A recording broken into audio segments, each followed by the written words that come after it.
सवाल कयो आहे अबुल बुरहान कादरी। वो तो चए त सगीर ॿार जमायत जी पहिरीं सिफ़ में बीही सघे थो।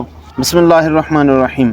सगीर ॿार जेकॾहिं समझदार आहे त उनखे आख़िरी सिफ़ में बिहारियो वेंदो, पर शर्त आहे त उन सां ॿिया बि समझदार ॿार गॾु हुजनि। पर जेकॾहिं ॿिया ॿार समझदार मौजूदु न आहिनि त उन ॿार खे मर्दनि जी सिफ़ में बिहारणु जाइज़ आहे। ऐं अहिड़ी तरह जेकॾहिं ॿारनि खे पुठी सिफ़ में बिहारण सां गोड़ गुमसान ऐं हुल जो अंदेशो आहे त उन सूरत में बि माण्हुनि जी निमाज़ में खलल पवण खां बचाइण जे करे उन्हनि खे मर्दनि जी सिफ़ में बिहारे सघिजे थो, जीअं गोड़ गुमसान आख़िरी सिफ़ुनि में न कनि। जीअं बहरो राइक जे अंदरि आहे त अन सबीयल वाहिद ला यकून मुनफरिदन अन सिफ़िर रिजाल।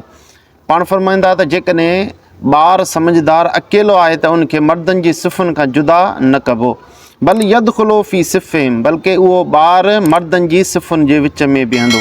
व अन महल हाज़ा तरतीब इन्नमा हुआ इंद हुज़ूर जमअ मिनर रिजाल व जमअ मिनस सिबियान।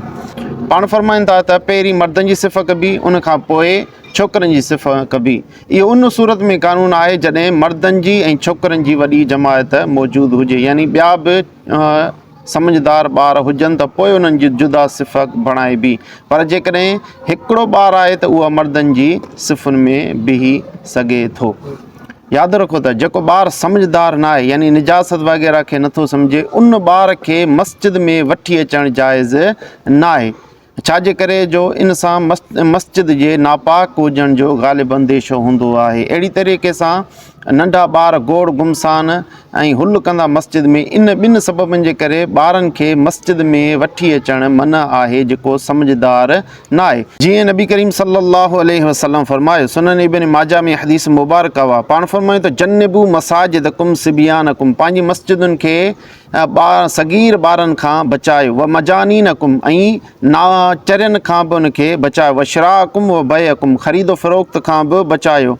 ख़ुसूमातिकुम व रफ़अ अस्वातिकुम, मस्जिदुनि खे झगड़े हुल हंगामे खां बचायो ऐं बुलंद आवाज़ करण खां बि बचायो। इन हदीस मुबारक मां सरी अल्फाज़नि में ख़बर पई त जेके नासमझ ॿार आहिनि, चरिया आहिनि, उन्हनि खे मस्जिद में वठी अचणु जाइज़ न आहे।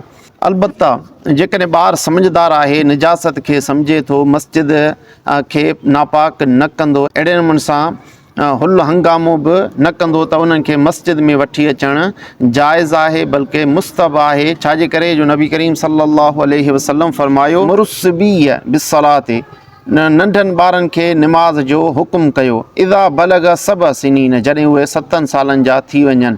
वाइदा बलग अशर सिनीन फदरिबूहु अलैहा, जेकॾहिं उहे 10 सालनि जा थी वञनि त उनखे थफ़ाथुफ़ी करे बि निमाज़ पढ़ायो।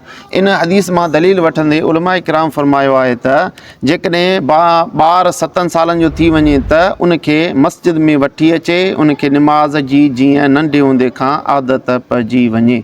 वल्लाहु आलम बिस्सवाब।